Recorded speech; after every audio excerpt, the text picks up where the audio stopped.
ओम नमः शिवाय। हर हर महादेव। सत्य सनातन धर्म यूट्यूब चैनल पर आप सभी का स्वागत है। सावन मास की 15वें अध्याय की कथा। सनत कुमार ने पूछा कि हे भगवान शिव, हे देवेश, नागों का आचर जनक पंचमी व्रत मैंने सुना। हे देवेश, अब आप षष्ठी के रोज किए जाने वाले व्रत को कहें। इस व्रत का क्या नाम है, विधि क्या है? शिव ने सनत कुमार से कहा, हे विपेंद्र, श्रावण मास शुक्ल पक्ष की षष्ठी तिथि को महामृत्युंजय विनाशक उत्तम सुपोधन नाम का व्रत करें।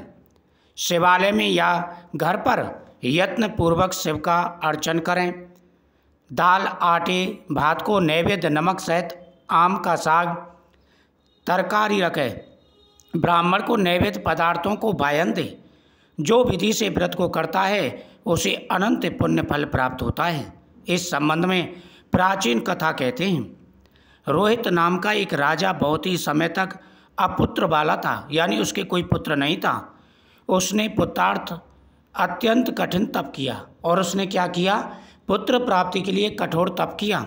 तप के प्रताप से ब्रह्मा जी प्रकट हुए। जब उसने तप किया राजा ने, तो ब्रह्मदेव प्रकट हुए और कहा, हे राजन, तेरे भाग्य में पुत्र नहीं है। फिर भी वह पुत्र प्रश्नार्थ कठिन तप करता रहा। संकट में होकर ब्रह्मा फिर प्रकट हुए और बोले, हे राजन, तुम्हें मेरा दिया हुआ जो पुत्र होगा वह अल्पायु होगा। इस प्रश्न पर राजा और रानी ने न्यो निश्चय किया कि पुत्र प्राप्ति से बंध्यापन तो हट जाएगा, लोक में अपुत्र होने की निंदा तो मिट जाएगी। यही बहुत बड़ी बात है। ब्रह्मा के वरदान से शोक और हर्ष से युक्त पुत्र हुआ। राजा ने जात कर्म आदि संस्कार यथाविधि किए। दक्षिण नाम वाली रानी तथा राजा रोहित ने स्नेहवश उसका नाम शिवदत्त रखा। मन में डरते हुए भूमिपाल ने उस लड़के का उपनयन संस्कार किया। मृत्यु के भय से विवाह नहीं किया। जब 16 साल का हुआ तो उसकी मृत्यु हो गई। उस ब्रह्मचारी के मरण की याद से राजा बहुत ही चिंता में हो गया, क्योंकि जिस वंश में ब्रह्मचारी मरता है उस वंश का क्षय हो जाता है तथा उसकी दुर्गति हो जाती है। सनत कुमार जी ने शिव जी से कहा, हे देवेश जगन्नाथ, क्या इसका कोई उपाय नहीं है? यदि कोई उपाय हो तो मुझसे कहें, जिसे करने से दोष की शांति हो। भगवान शिव ने कहा, हे सनत कुमार, यदि स्नातक या ब्रह्मचारी आदि हो तो अर्क विधि से विवाह संयोग कर पेड़ तथा ब्रह्मचारी को मिलाकर देश काल गोत्र नाम को कहें, यानी आग के पेड़ से विवाह करें। यह कहे कि मैं मरे ब्रह्मचारी की शांति के लिए वैसंगिक व्रत रखता हूँ। देश काल को याद कर कहे मैं अर्क विवाह करूँगा। सोने से अभ्युद कर पीपल शाखा तथा सबको हल्दी और तेल के द्वारा लेप करें। पीले सूत से वैष्टिक करें। 2 पीले कपड़े द्वारा आच्छादित करें।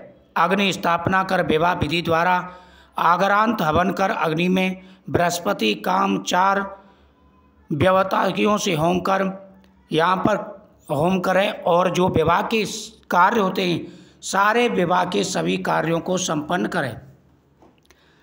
यथाविधि पीपल की डाल तथा सबको वहाँ पर हवन के द्वारा जला दें। मरण योग्य हो तो उसके लिए इस व्रत को 6 साल तक करें। ईश्वर ने सनत कुमार से कहा, हे विपेंद्र, राजा ने ब्राह्मणों से इस विधि को श्रवण कर अपने मन में विचार किया, यह अर्क विवाह मुझे उत्तम नहीं लगा। विवाही मुख्य होना उचित है, जिससे मेरे जीव के वास्ते कोई बाल का नहीं देगा।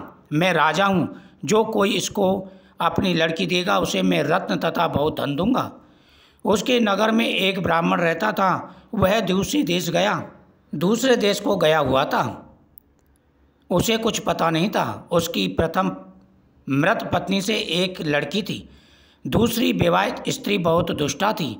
उसने दास से और बहुत प्रयत्न से, यानी बड़े प्यार से और प्रयत्न से उस लड़की को पाला और फिर उसे देने की इच्छा प्रकट की। उसने 1 लाख रुपये लेकर 10 साल की उस दीन बाला को मरे हुए राजा के लड़के के वास्ते दे दिया। उस बाला को लेकर वे सब नदी के किनारे शमशान में गए। वहाँ उस सब के साथ बाला का विवाह किया। मनुष्य लोग विधि पूर्वक सबके साथ संबंध कराकर जलाने को तैयार हुए।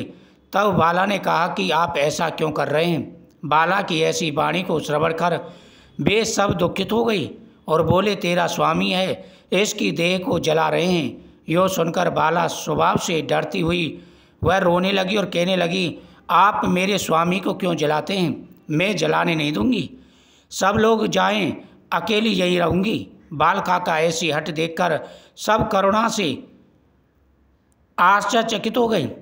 जो प्रारब्धवादी वृद्ध लोग थे उन्होंने कहा, अहो अत्यंत कष्ट है, किसी का भावी कर्म नहीं जान सकते।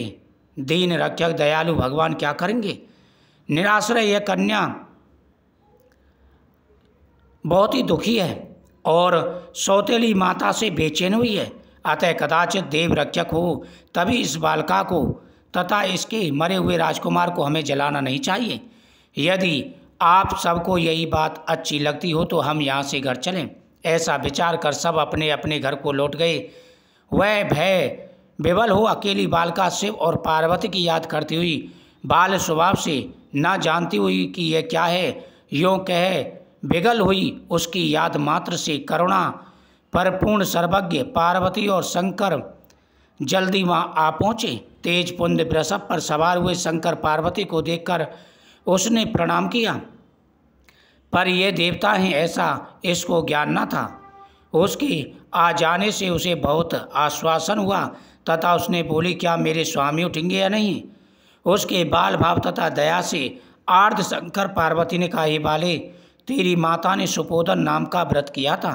तिल तथा जल लेकर इसके फल को संकल्प कर अपने स्वामी को दे दें तथा मरे हुए पति से कहा कि जो मेरी माँ ने सुपोधन नामक व्रत किया था उसके प्रभाव से मेरा पति उठ जाए। यानी राजा का पति जो मर चुका था और ब्राह्मण ने अपनी पुत्री का विवाह उसके साथ कर दिया, उसने उस पति को जलाने नहीं दिया, उसे मंदिर ले गई और वहाँ जाकर के भगवान शिव और माता पार्वती की आराधना की। तभी भगवान शिव और माता पार्वती वहाँ पर आए। उन्होंने कहा, हे पुत्री, तुम्हारी माता ने सुपोधन नामक व्रत किया था, उसका फल इस लड़के के लिए दान कर दूं। जैसे लड़की ने उस फल का दान किया, संकल्प किया, भगवान शिव और माता पार्वती के आशीर्वाद से वह लड़का जीवित हो गया और दीर्घायु हुआ। तो सुपोधन व्रत को जो करते हैं उसके पति की आयु लंबी होती है तथा जीवन में आ रहे सारे कष्ट और परेशानियां दूर हो जाते हैं। सभी को यह व्रत अवश्य करना चाहिए। यह व्रत बहुत ही चमत्कारी और प्रभावशाली व्रत है। इस व्रत के करने से हर मनोकामना पूरी हो जाती है।